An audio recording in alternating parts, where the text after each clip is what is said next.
Hello friends, welcome to Zeta Access. और आज हम डिस्कस करेंगे कि जेट स्ट्रीम का क्लाइमेटिक कंडीशंस पे क्या इफेक्ट होता है। हमने पिछले वीडियो में ऑलरेडी डिस्कस कर रखा है कि जेट स्ट्रीम्स कैसे फॉर्म होते हैं, ट्रॉपिकल जेट स्ट्रीम और पोलर जेट स्ट्रीम में क्या कंपैरिजन है। तो अगर आप ये वीडियो देखना चाहते हैं तो उसका लिंक आपको डिस्क्रिप्शन में मिल जाएगा। तो यहाँ पे हम देख रहे हैं कि जेट स्ट्रीम है और हमने पहले ही देखा था कि जो ये साउथ वाला जो एक्सटेंशन होता है जेट स्ट्रीम का, यहाँ पे आपको कन्वर्जेंस देखने को मिलता है, यानी कि हवा यहाँ पे इकट्ठी होती है और ये जो हवा इकट्ठी होती है वो धीरे धीरे जमीन की ओर फ्लो होती है और इसलिए इस ब्रांच के नीचे जमीन पे हाई प्रेशर होता है। हवा क्योंकि यहाँ पे डिसेंड करती है तो एडियाबेटिकली हीट होती है, इसलिए यहाँ पे आपको कोई बारिश या क्लाउड्स देखने को नहीं मिलेगा इस रीजन में, और इसीलिए यहाँ पे क्लियर वेदर होता है। हमने पिछले वीडियो में ये भी देखा था कि इस वाले आर्म में जो कि नॉर्थवर्ड एक्सटेंशन होता है जेट स्ट्रीम का, वहां पे आपको डाइवर्जेंस देखने को मिलेगा, मतलब कि यहाँ से हवाएं जो हैं वो डिप्लीट हो रही हैं, यानी कि कम हो रही हैं। इन कम हवा को पूरा करने के लिए जमीन से हवा उठ के ऊपर आती है। इस ब्रांच के नीचे जमीन पे आपको लो प्रेशर देखने को मिलेगा। अब क्योंकि ये हवाएं नीचे से उठ के ऊपर आती हैं तो इनका एडियाबेटिक कूलिंग होता है, और कूलिंग होने के कारण यहाँ पे हमें रेन और बादल भी देखने को मिलते हैं। तो इस एनिमेशन में आप ये पूरा देख सकते हैं कि कैसे हमें कन्वर्जेंस वाले एरिया पे हाई प्रेशर रीजन और क्लियर वेदर देखने को मिल रहा है, जबकि डाइवर्जेंस वाले एरिया पे हमें क्लाउडी वेदर और ग्राउंड पे लो प्रेशर देखने को मिलता है। तो चलिए अब एक एक करके देखते हैं कि जेट स्ट्रीम्स का डिफरेंट क्लाइमेटिक कंडीशंस पे क्या इफेक्ट पड़ता है। पहले हम देखेंगे हीट वेव और क्लाउडी वेदर कैसे बनते हैं जेट स्ट्रीम के कारण। तो हमने ऐसे अभी देखा था कि कन्वर्जेंस जोन के नीचे हाई प्रेशर रीजन होता है और डाइवर्जेंस जोन के नीचे लो प्रेशर रीजन होता है। यहाँ पे आपको क्लियर वेदर मिलेगा और यहाँ पे आपको क्लाउडी वेदर मिलेगा।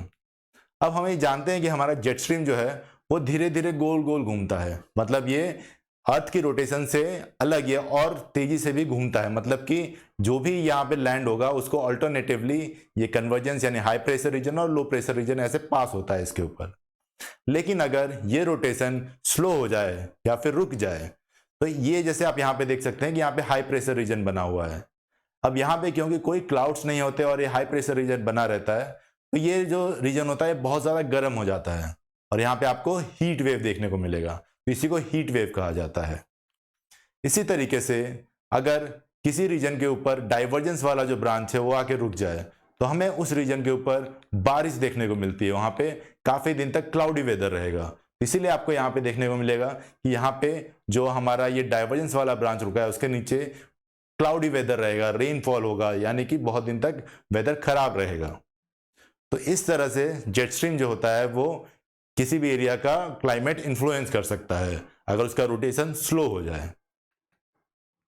तो दूसरा इंपॉर्टेंट टॉपिक है वो है पोलर वोर्टेक्स। अब पोलर वोर्टेक्स हमने दूसरे वीडियो में डिटेल में डिस्कस कर रखा है, अगर आपको वीडियो देखना है तो उसका लिंक डिस्क्रिप्शन में अवेलेबल है। यहां पे हम बस शॉर्ट में डिस्कस करेंगे कि जेट स्ट्रीम का क्या रोल होता है पोलर वोर्टेक्स में। यहां पे आप देख सकते हैं कि ये स्ट्रेटोस्फियरिक पोलर वोर्टेक्स है, और जब ये वोर्टेक्स बहुत स्ट्रांग होता है तो आप देखिएगा कि जेट स्ट्रीम भी है उसमें ज्यादा मिएंडरिंग या वेव फॉर्मेशंस नहीं होते हैं, ये ऑलमोस्ट सीधे सीधे ही यानी सर्कुलर पैटर्न में रोटेट करता है। तो यहां पे आपको देखने को मिलेगा कि इसे जोनल फ्लो कहा जाता है। लेकिन जब एक high pressure disturbance polar region में एंटर करता है तो ये जो हमारा पोलर वोर्टेक्स है ये दो पार्ट में डिवाइड हो जाता है। एक पार्ट आपका साइबेरियन रीजन पे जाएगा और दूसरा पार्ट आपका अमेरिकन रीजन पे जाएगा। और यहाँ पे आप देखेंगे कि आपका जो ये जेट स्ट्रीम है बहुत वीक हो जाता है और इसके कारण ये बहुत एक्सटेंड होता है कुछ इस तरीके से, और इसी के कारण जो ठंडी हवाएं होती हैं पोलर वोर्टेक्स की वो काफी लोअर लैटिट्यूड यानी सेंट्रल अमेरिका और उसके नीचे मैक्सिको तक भी पहुंच सकती हैं। उसका असर हमें काफी साउथ तक देखने को मिलता है।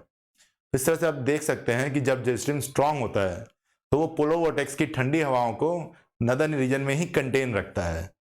तो जेट स्ट्रीम जब स्ट्रांग रहती हैं तो पोलर वोर्टेक्स की ठंडी हवाएं हायर लैटिट्यूड्स तक ही सीमित रहती हैं, लेकिन जब वो बहुत वीक हो जाती हैं ये ठंडी हवाएं जैसा आप देख सकते हैं कि बहुत लोअर लैटिट्यूड्स तक चली जाती हैं। नेक्स्ट इंपॉर्टेंट टॉपिक है extra tropical cyclone. Extra tropical cyclone को स्टार्ट करने में भी जेट स्ट्रीम एक इंपॉर्टेंट रोल प्ले करता है। अगर आप देखें तो यहाँ पे ठंडी हवाएं हैं पोलर रीजन की और यहाँ पे गर्म हवाएं हैं ट्रॉपिकल रीजन की जो वेस्टर्लीज के थ्रू आती हैं, ये इसका फ्रंटल रीजन है और यहाँ पे जेट स्ट्रीम मूव हो रहा है। अब जेट स्ट्रीम के कारण यहाँ पे अपर एयर डाइवर्जेंस पैदा होता है और यहाँ से बीच में से हवाएं बाहर की ओर निकलती हैं, बट कुछ देर में यहाँ से हवाएं डिप्लीट हो जाती हैं। उसके बाद क्या होता है कि नीचे से हवाएं उठती हैं ऊपर की ओर और हमें फिर वहां पे लोअर रीजन में लो प्रेशर फॉर्म होता है और यही लो प्रेशर के कारण आपका एक्स्ट्रा ट्रॉपिकल साइक्लोन स्टार्ट होता है।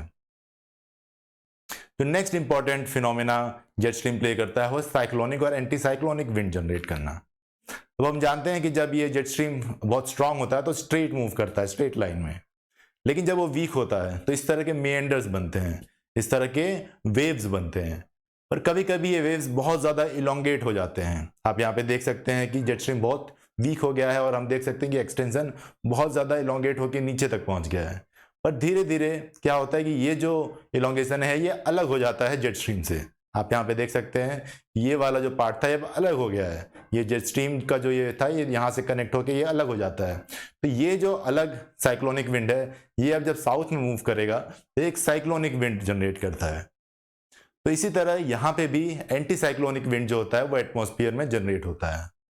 इस वीडियो में आप देख सकते हैं कि हमारा जेट स्ट्रीम जो है वो कैसे जब वो ज़्यादा वीक होता है तो उसमें कैसे ज़्यादा वेव फॉर्म्स बनते हैं और फिर ये कैसे यहाँ पे आपको साइक्लोनिक और यहाँ पे एंटी साइक्लोनिक विंड्स देखता है, क्योंकि ये यहाँ पे ऐसे मूव कर रहा है और यहाँ पे ये इस तरह से मूव कर रहे हैं और इसके कारण आपको दिखेगा कि यहाँ पे आपको साइक्लोनिक विंड जनरेट होते हुए दिख रहा है और यहाँ पे आपको दिखेगा कि यहाँ पे आपको एंटी साइक्लोनिक विंड जनरेट हो रहा है।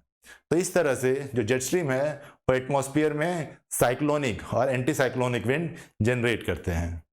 वेस्टर्न डिस्टर्बेंस जो होता है उससे इंडिया में दिसंबर से फेब तक हल्की हल्की बारिश आती है, कभी कभी ये बारिश ज़्यादा भी आ सकती है। तो इस वेस्टर्न डिस्टर्बेंस को इंडिया में लाने का भी मेजर रोल जो प्ले करता है वो जेट स्ट्रीम करता है। दिसंबर से फेब के महीने में यहाँ पे मेडिटेरियन रीजन में एक्स्ट्रा ट्रॉपिकल साइक्लोन्स जनरेट होते हैं। ये एक्स्ट्रा ट्रॉपिकल साइक्लोन्स जो होते हैं ये जेट स्ट्रीम के द्वारा इंडिया की ओर खींचे लाए जाते हैं और इनसे फिर हमारे इंडियन सब कॉन्टिनेंट के ऊपर बारिश होती है। आप देख सकते हैं कि जो हमारा जेट स्ट्रीम है वो इंडिया में वेस्टर्न डिस्टर्बेंस लाने के लिए भी एक इंपॉर्टेंट रोल प्ले करता है। जेट स्ट्रीम का इंडियन मॉनसून में भी एक बहुत इंपॉर्टेंट रोल होता है। ठंडी के महीने में हम देख सकते हैं कि जेट स्ट्रीम का एक ब्रांच जो होता है वो हिमालय के साउथ से मूव हो रहा होता है। इसके कारण हमारे इंडियन सब कॉन्टिनेंट के ऊपर हाई प्रेशर होता है, जिसके कारण हवाएं जो हिमालय से इंडियन ओशन की ओर मूव करती हैं और ये जो मॉनसून विंड्स हैं ये इंडियन सब कॉन्टिनेंट में एंटर नहीं हो पाते हैं। मई के महीने में एक एंटी साइक्लोन जनरेट होता है जो इस साउथ पार्ट के जेट स्ट्रीम को ऊपर की ओर ढकेल देता है या इसको डिस्ट्रॉय कर देता है। ये एंटी साइक्लोन फिर हिमालय के ऊपर फ्लो होता है। तो जब ये जेट स्ट्रीम ऊपर चला जाता है तो आप देखेंगे कि यहाँ पे जो जेट स्ट्रीम था वो नहीं है, इसलिए यहाँ का जो हाई प्रेशर था वो अब नहीं रहा। तो इसके कारण क्या होता है कि जो मानसून की हवाएं होती है बहुत तेजी से इंडिया में एंटर कर पाती हैं। तो इसी तरह जेट स्ट्रीम्स का भी एक इंपॉर्टेंट रोल रहता है हमारे मानसून को कंट्रोल करने में। सिमिलरली सितंबर में जब एंटी साइक्लोन वीक होता है तो ये जेट स्ट्रीम वापस अपनी जगह पे हिमालय के साउथ में आ जाता है और यहाँ पे फिर से हाई प्रेशर रीजन जनरेट होता है और आप यहाँ पे देखेंगे मानसून के जो विंड्स है फिर से साउथ में चले जाते हैं। तो इस तरह मानसून को कंट्रोल करने में, यानी कि दोनों ही मानसून लाने और रिट्रीटिंग मानसून, इन दोनों में ही जेट स्ट्रीम का एक इंपॉर्टेंट रोल रहता है।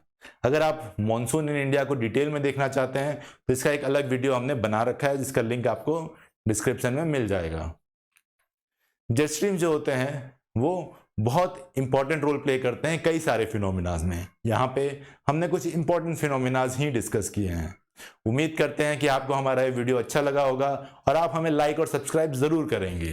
प्लीज हमें ट्विटर और इंस्टाग्राम पे भी फॉलो करना ना भूलें और अपने दोस्तों से भी शेयर करना ना भूलें। Thank you.